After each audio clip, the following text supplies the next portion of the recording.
Hello, and welcome to the inside of this Commodore PET that I was just testing the dataset with.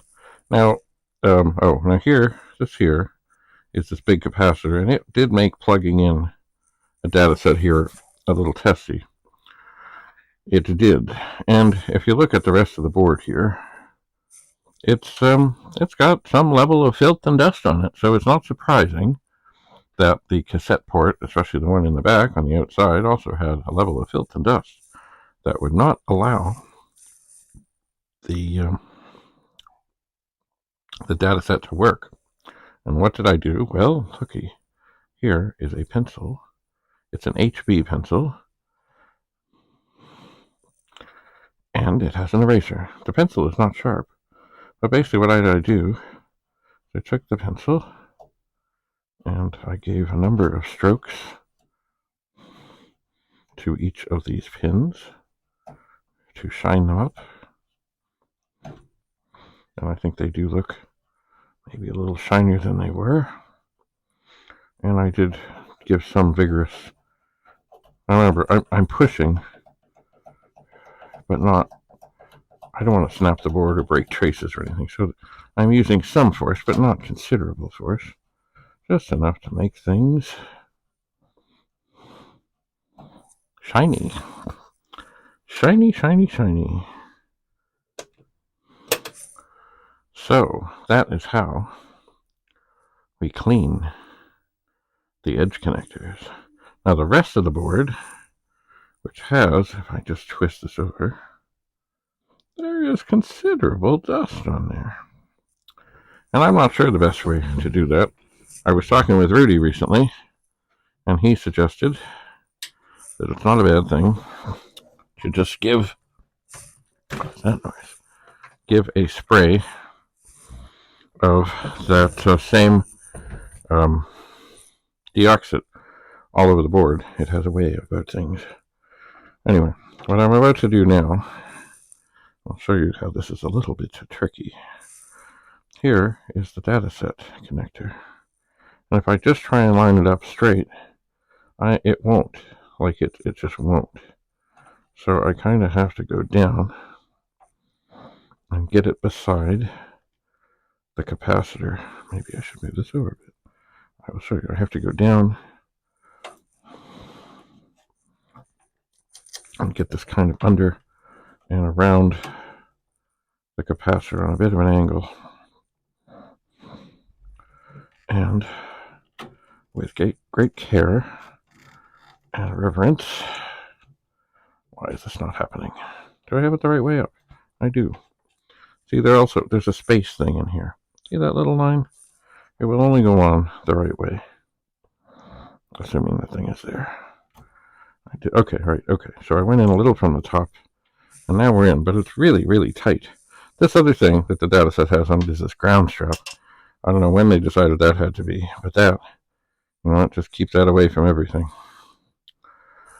So we have the dataset plugged in. We have the dataset here.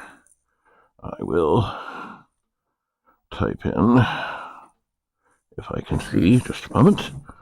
I will type in load. And I will press play on tape 1. Oh no, I'm on tape 2. Oh. Load. Stop. Load. COMMODORE quote, comma, 2. And now it will press play.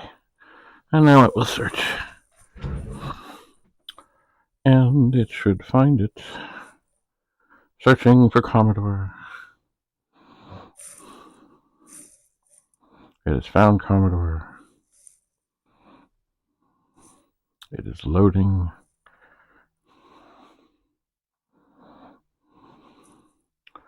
It is in. And now, if we run, we'll see that in fact, we can do this. By the way, I'm going to show you one more thing here. See, the pets finally had, Oops, I'm stuck on the dataset cord. They have a little thing here to allow the dataset to run out. I suppose it wouldn't be a bad thing to actually put that there too and have it run out. Anyway, alright, so we're out. Alright, so now to show you that in fact this did work, I will close the lid. There's the keyboard and slowly rotate up, up, up, up until we find, well, there's a lot more glare on that screen for a non-glare screen. I guess it's from, oh, it's from the light up there. There it is. So there we are. The world of Commodore going on and on and on and on and on. So we'll press stop. We'll rewind. And yes, indeed, the dataset is happening thanks to, well, replacing a RAM chip in this PET, but also a pencil with an eraser. You could, of course, use an eraser that's just an eraser. But I find the pencil gives a little extra leverage. Although you don't want too much, you want just enough. So, thanks for coming to the TV room. We'll see what else we get into. Remember, I have PET 41 here, which seems so very dead. And I am finding it quite mysterious.